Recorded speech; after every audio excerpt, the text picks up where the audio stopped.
Yay! I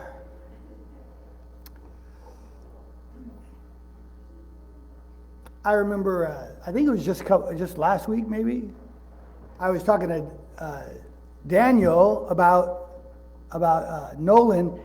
He's like 2, he's going to be 3 soon. I haven't seen any evidence of terrible twos there. I don't know what's going on at home, but has anybody seen terrible twos there? Oh, some family members have. There's something that there are adjustments that have to be made as we grow up. There are attitude adjustments, worldview adjustments. And I have a theory about terrible twos, or maybe has something to do with it. And that is, when a baby's born, the entire world revolves around that baby. Everybody's at that baby's beck and call, right? I mean, we're all just serving the baby, whatever it is. How often do you say no to a baby, right? No is just not a common thing for a baby. And as they get older, they don't hear no a lot. I think the no's start to come in when they become sort of mobile. Because before they're mobile, they're just kind of lump and you're doing everything and there's not a lot of reason to say no. Maybe if they're throwing their food off the plate, I don't know if they're going to listen to you anyway, but generally it's when they can stick something metal into the light socket or something. You got to start saying no, right? And they don't know what happened. They had control of the world. They were, basically God, and now all of a sudden their servants are rebelling. And I think that can be maddening, Anybody get me here? You know what I'm saying? So I think that may contribute to the attitude of the terrible twos. Like, I was in charge here, and I've lost it. And then there's another adjustment, hopefully that happens. Because I think we grow up and we have sort of this idea that like this whole thing is my story. It's like the Truman Show. Anybody ever see that? The Truman Show, where the entire thing is some big bubble all built around the one guy. I forget his name now. Jim Carrey. Yeah, I love Jim Carrey. Anyway, it's all built around him, right? I think we feel that way for a long time as we're growing up, that this whole thing's my story. Everything else is just in my story. All y'all, you're just placeholders of people in my story. That's the place you hold, and the guy at work is the guy at my work and my story, and the guy at the market is just my story. I remember driving on the freeways when I was young, and LA freeways like 16 lanes across, if you're in some places with both sides. But you're driving along and there's all these people, right? You're stop and go traffic, there's a billion people around you, and thinking, like there's a guy in that car right there. He's going to make a turn up here somewhere or get off the freeway and never even know he was in my story. But it's my story. And there's somewhere as you grow up, you start to realize every one of those people in all those cars, in their world, it's their story. They have their own story. I was just a guy in a car that they'll never see again in their story. And that's a tough pill to swallow as we grow up. Can I get an amen? Some people never get there. Some people never realize, this? Anybody ever encounter someone who just doesn't realize that each and every individual, they have their own story. And you just occupy a small place in their story. So that's another adjustment. That's a growing up adjustment. Well, there's another adjustment that has to be made. And I think Job shows us this adjustment. I think Jesus knew this. I think Jesus' closest friends, who were his apostles and disciples, who would lay down their lives for the gospel, I think they knew it. And I think those in the early centuries, and I've always thought about them, I've thought about how they laid down their life. They went through suffering. They were willing to even see their families suffer for the sake of the gospel. But I think it's because they knew something that I think maybe most people don't know.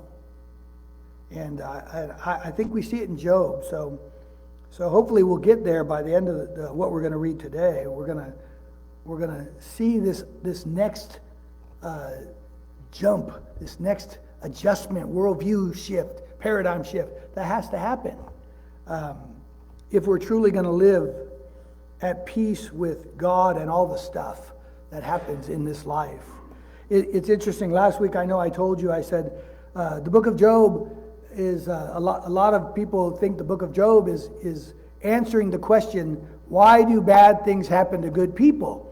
I have written in my own Bible right here at the top in pencil, and I just noticed it this morning because I've been preaching from a tablet for a long time. But I noticed right here it says, at the top of the chapter 1 of Job, it says, the problem, why bad things happen to good people. But it's not. Now I'm saying it's not. It's not the problem. Because it'll never answer that question. It is a problem. It is about a guy who's really good, who bad things are happening to. That's true. But this book is never going to answer that question, especially to Job. Job is never going to be told how it all began, why those things happen. He's never going to know any of that. He's going to have to learn something and then find peace with God. And it won't be, here's the answer to your question. This is true. But there is a real question being asked here that we all have to wrestle with. And that's when the Satan, the Hasatan, the accuser, the adversary, the prosecutor, when that being says, does Job serve God for nothing? And the heart of the question is God worthy of being revered, honored, feared? But the way it's used here is like the fear of the Lord is the beginning of wisdom. It's acknowledging and being in awe of God.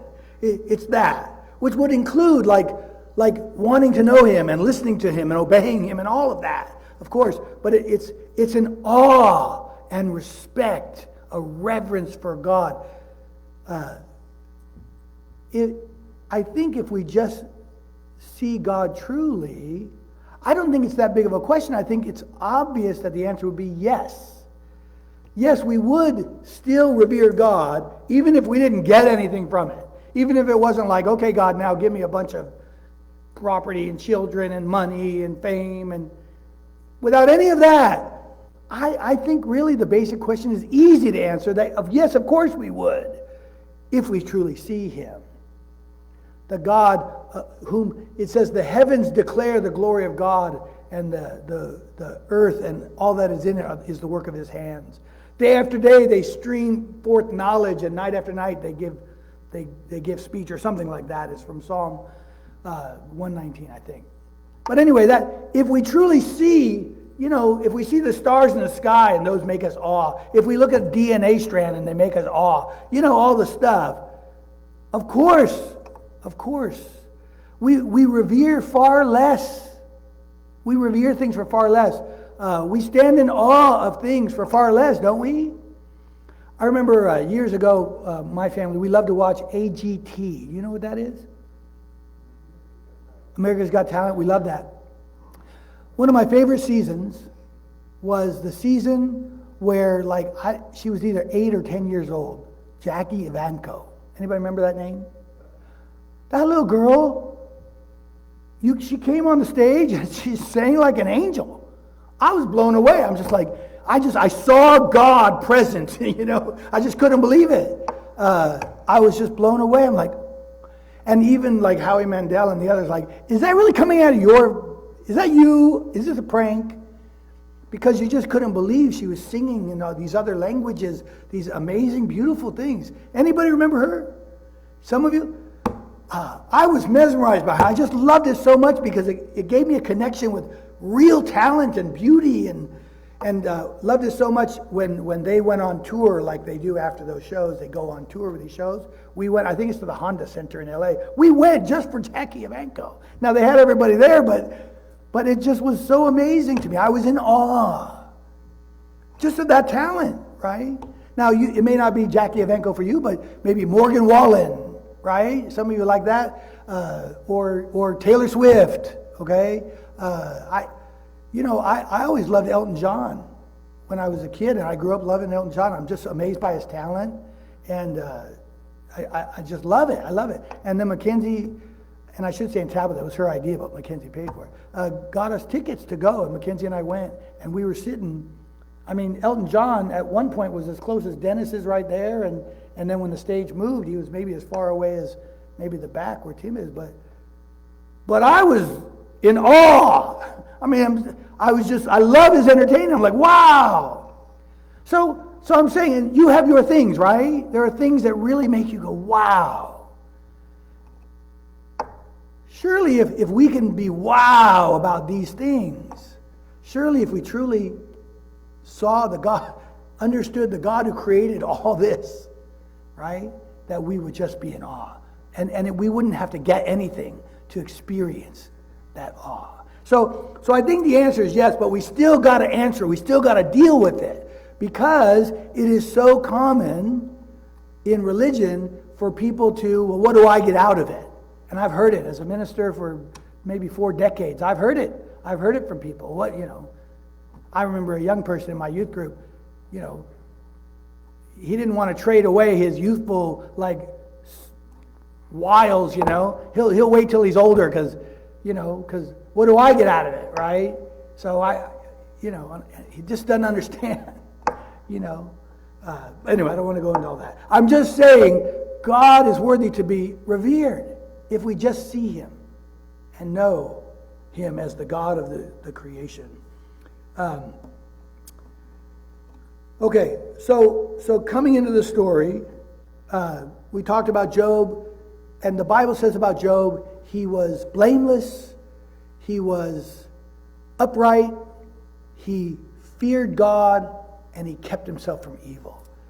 All those words are just telling us Job was a really good guy, best guy you ever knew, the best neighbor you ever had, best co-worker you ever had, best family member or extended family member you ever had. He's just a great guy. It's not trying to say Job was perfect, like another Jesus kind of thing. Okay? And I did want to say something about this, because the word blameless, it's been misunderstood, and it's an important word in the churches. Because, anybody know when blameless comes up in churches? Anybody?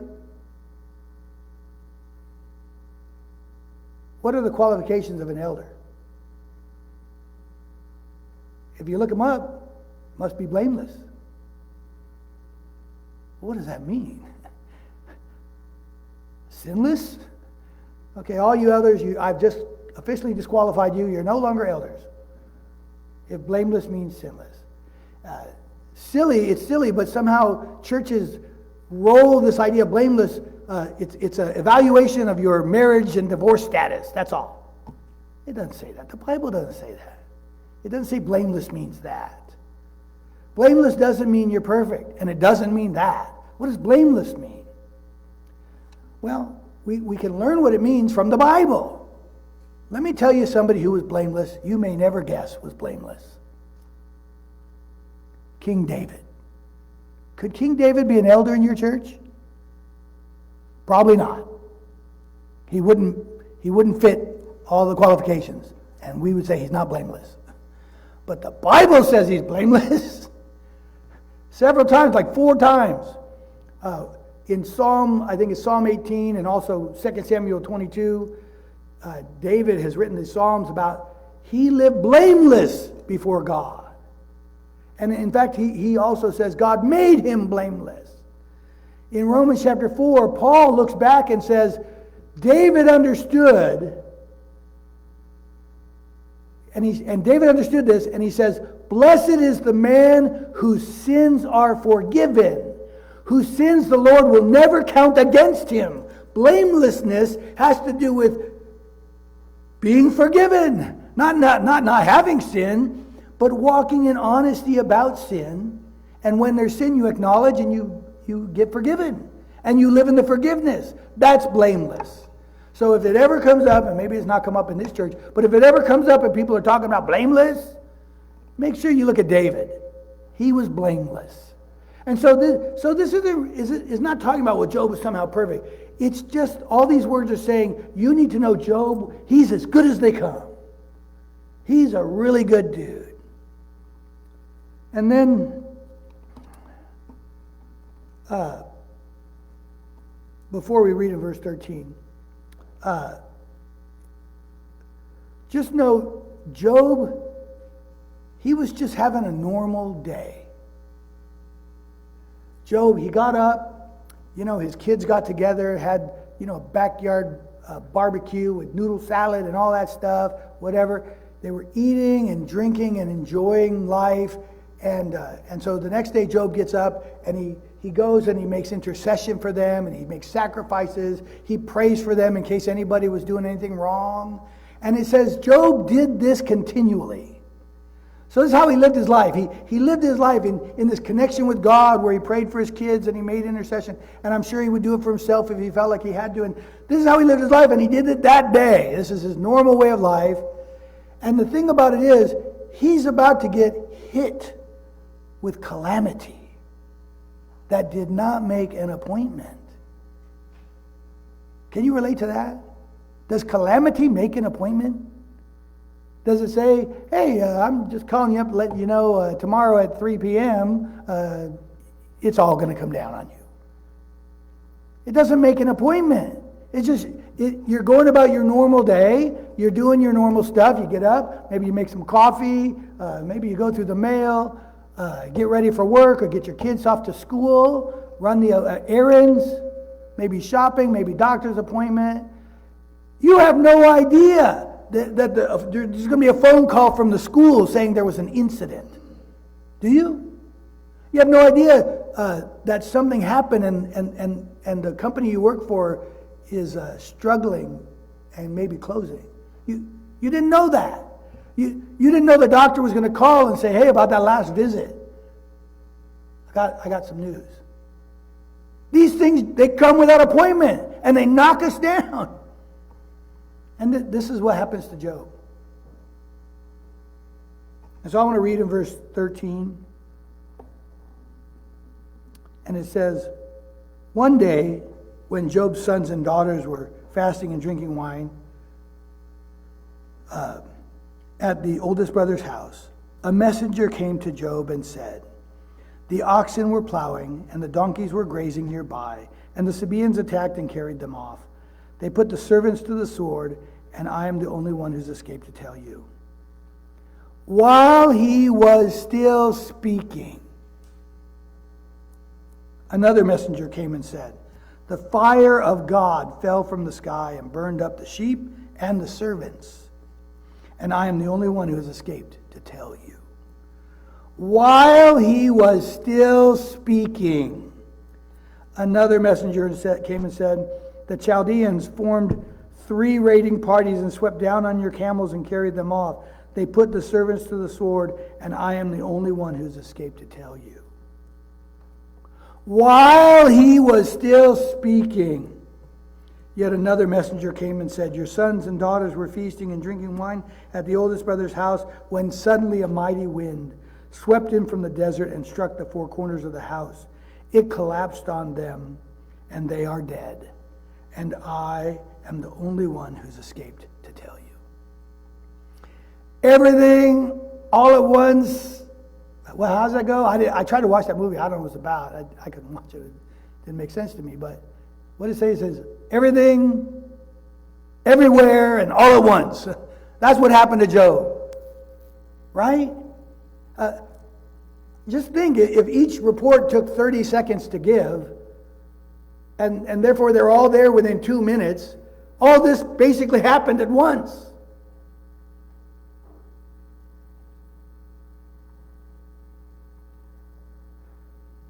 Hold on to that for a second. This is another place I struggle with. I struggle with, and I told you this last week, it reads okay to me when I'm reading as a parable. There was a man in the land of Uz. There was an old woman who lived in a shoe, right? There was a man who had 2 sons, and one of them said, Dad, give me all my stuff, right? There was a woman who swallowed a fly, right? It works fine. It works perfectly like that. But if I'm taking this literal and historical, it's challenging for me. I just want you to know that. This Hasatan, this prosecutor, this accuser, this is not a deity. We are not from a Greek or Roman idea of pantheons of gods, are we? You believe in all these gods? How many of us are monotheistic here where we believe in one God, and then it's kind of a mystery how he has come to make himself known to us through Jesus and the power of the Spirit and all of that. Yeah, there's a lot of mystery there, but I'm a monotheist. I believe in one God, and I don't believe these other things are gods. I don't believe they have the power of a God. You hear what I'm saying? So my idea of this character, Hasatan does not have the power to just rain fire of God down from heaven. Hasatan doesn't have the power to gather forth the four winds from the corners of the earth and bring them down on the house and bury those kids. Doesn't have that power. Now, I know some scholars will argue, well, God has given him permission. God has allowed him to do this. Okay, but you can give me all the permission you want. I'm never going to slam dunk a basketball. When I was thinner, I could jump pretty high for a guy my height. But I can't. I can't put a basketball over a 10-foot rim. Right? I'm never going to be able to leap over a tall building in a single bound. You can give me permission all you want. In fact, you can give me permission to come play this piano and play some beautiful Mozart. Give me all the permission you want. I can't play the thing. I took piano lessons. I can't do it. These fingers won't do it, and there's like arthritis. It hurts. I can't do it. Permission or not. You understand what I'm saying? I don't have that power. Permission doesn't change that. So I wrestle with how is God involved here? It's his power that rains fire from the sky. It's his power that brings the four winds.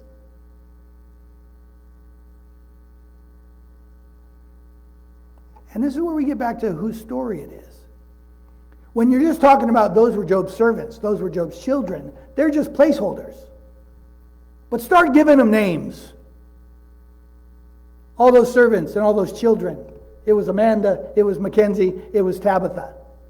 Start giving all those servants names, where each one of them has a family, and a mom and a dad and kids. Start giving them names.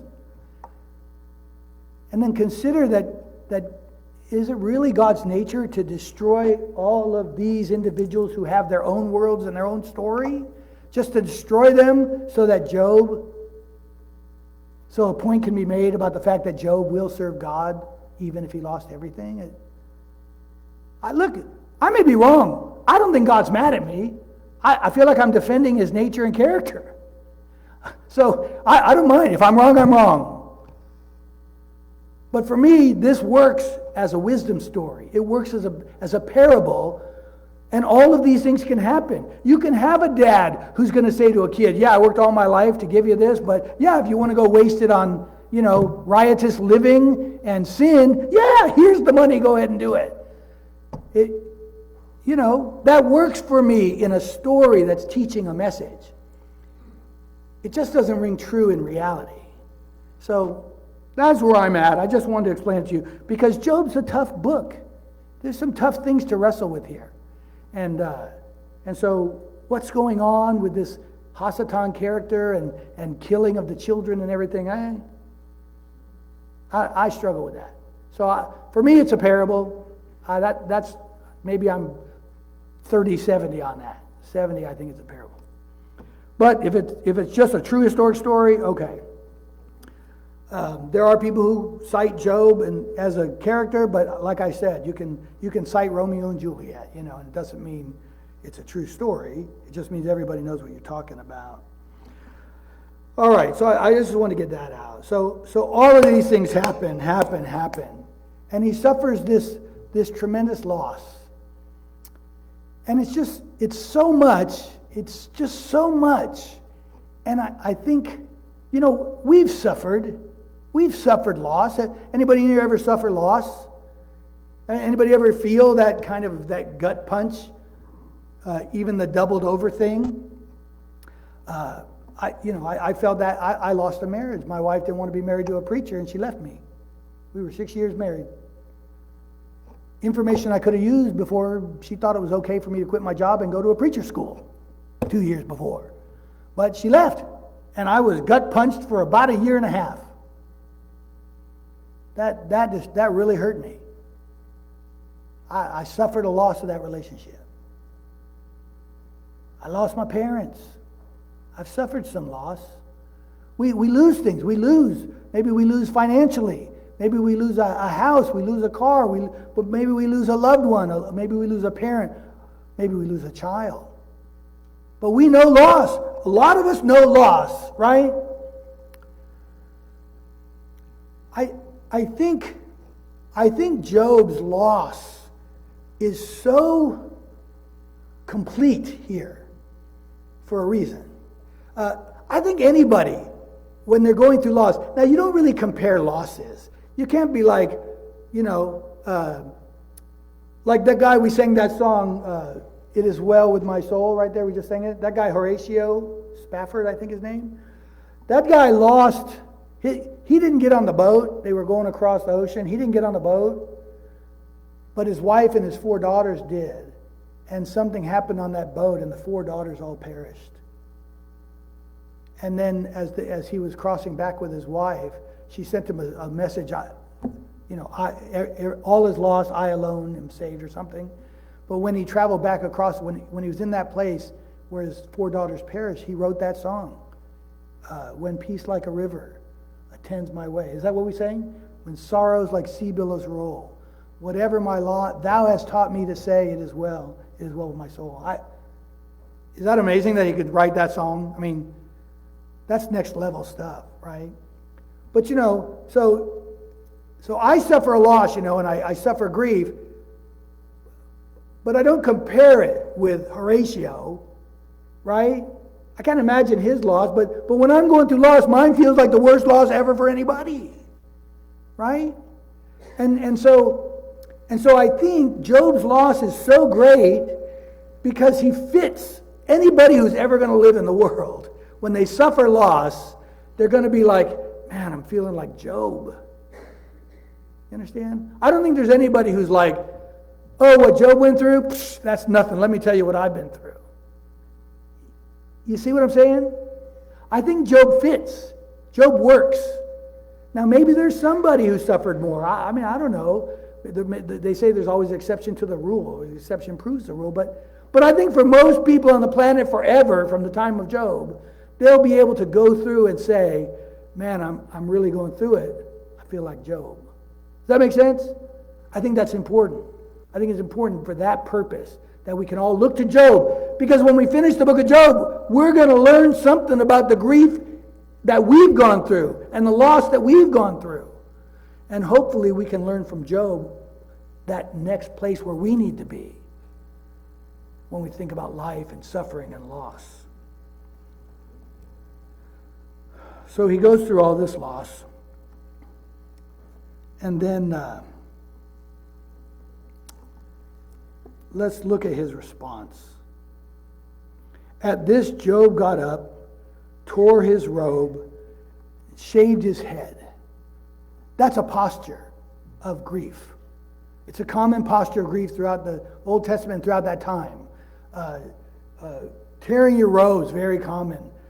Shaving your head. There are places where Scripture talks about in your grief there's baldness and other things to have grief. Tearing your robes. Fasting. Do you know fasting is a posture of prayer? Fasting is usually a posture of prayer when there's great grief going on. And so there's this tremendous grief that Job feels. And I just want to point out something here. There are Christians, there are some Christians who will go around telling you, if you're really a good believer, a true believer, you'll always be happy. Have you ever known anyone like that? Just like, if you're not happy, you're not being a good witness for God. So you have to always be happy. And I would caution that. Job, he's a good guy, and he has a really good relationship with God, it looks like. It looks like he's a stand-up relationship with God kind of guy. But he tears his robes, and he shaves his head, and he grieves, because these are important things. It's a devastating loss.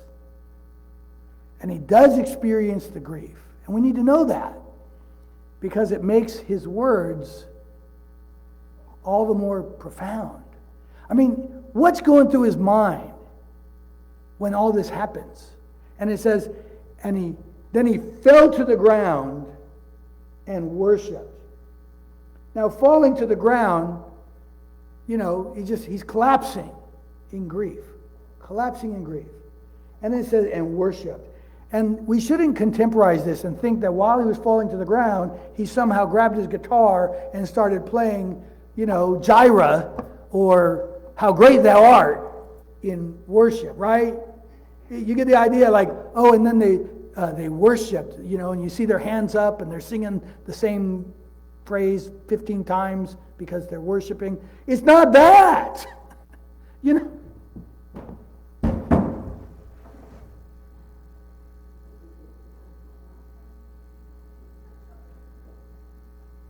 That's it. That's what the word means. The word worship there. That's all it means. Prostrate. Always get those wrong. Right. Prostrate. I know the word. Fall down. I got your attention now. Fall down and lay himself out prostrate before God. That's the word.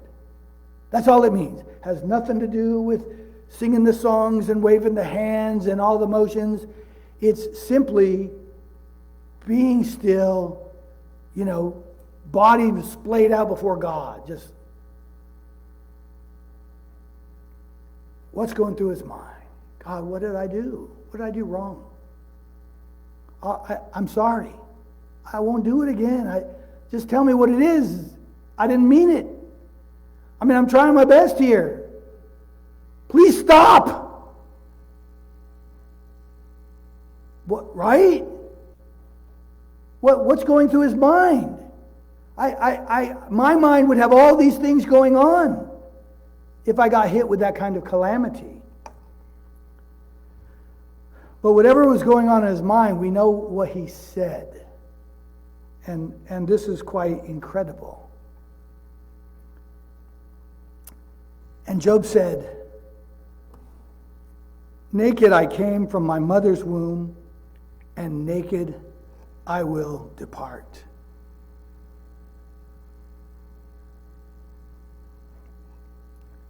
What does that mean? Naked I came from my mother's womb, and naked I'll depart. Somebody described it like, you brought nothing into this world. You can take nothing out. Do we get that? You brought nothing in, you'll take nothing out. While you're here, everything that you have is just on loan. You understand that? That's hard. Listen, that's my tea. This is my Bible. That's my house. That's my car. These are my kids. That's my wife. Right? This is the way we are. This is my stuff. This is my life. Job says, I didn't have anything when I came into this life. I won't take anything out of it with me. So basically, none of it is really mine. It's all on loan. If I loan you my car and you drive it for 5 years, and then you finally are able to get your own, and I say, hey, I want my car back. You've been driving it. You've been taking care of it. Like it's been your car for 5 years. But the truth is, it's never been your car. It's always been my car. I just loaned it to you. And you've been driving it, and that's okay, but now give it back. It's mine, right? And so you give it back. There's a guy, listen, people hate this guy or they love him. I don't care. You hate him, you love him, I don't care. But Rush Limbaugh used to say, with talent on loan from God. And if you hated him, you thought, what an arrogant guy that is. But if you loved him, you thought, that's right. That talent is not his, it's just a loan. Where did it come from? It came from God. I think that about Jackie Evancho. I think her talent came from God. I think that about Elton John. I think that about you, whatever it is that you do really, really well that I'll stand in awe of. I think, wow, that's from God. You see? It's just on loan. This idea that what you have is on loan from God, that's another step. The idea that it's just mine for a time, but I don't really own it, that's a whole nother step. In fact, Job goes on to say, the Lord gave and the Lord took away. Blessed be the name of the Lord. Listen, that doesn't fit my story. That doesn't make me the center of the story. I not only have to acknowledge that I have my story and you have your story, that next level is acknowledging this isn't even really my story, it's his story. I'm in his story. And I'm only here for a moment. And whatever I have came from him. And whatever I lose, it was only on loan in the first place. And when I leave, I won't be taking any of it with me. Because it's not my story. I'm in it, but it's not about me. It's about him. Job sees that. Job says that. I'm blown away by that. And this week I started thinking, this is it. This is what Jesus knew. Jesus treated God as the center of the story. And when it finally came to it, he didn't want to be rejected and humiliated. Nobody does. But not as I will, God, as you will. His disciples were beaten. You didn't want to take a beating back then. It wasn't. My dad used to give a good beating. Pretty good beating. But it was nothing like what they experienced, Peter and John, from the religious leaders. Those beatings were like 40 lashes minus one, stuff like that. They left there rejoicing that they'd been counted worthy to suffer for the name. That's a whole different thing. Paul and Silas are in prison, falsely accused, falsely imprisoned, after being beaten, singing praises to God. I think they knew. It's not about them. They're not the center of the story. They're just in God's story. They're in his story, and they're happy to be a part of it. Whatever God chooses. History tells us all the apostles were martyred. They tried to martyr John over and over. He lived to an old age because they couldn't kill him. That's what history says. But all the rest were martyred.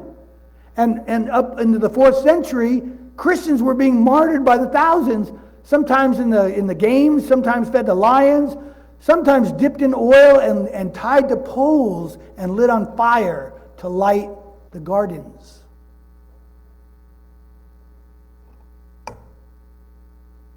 How'd they make that choice? Why didn't they just say, no, I don't know any of that stuff, and then just repent later? I think they knew this. I think they had made that next level jump in immaturity, where they realized not only does everyone have their own story, but truly each one is just part of his story. And when you realize that, as hard as it is, and it's still suffering and it's still grief,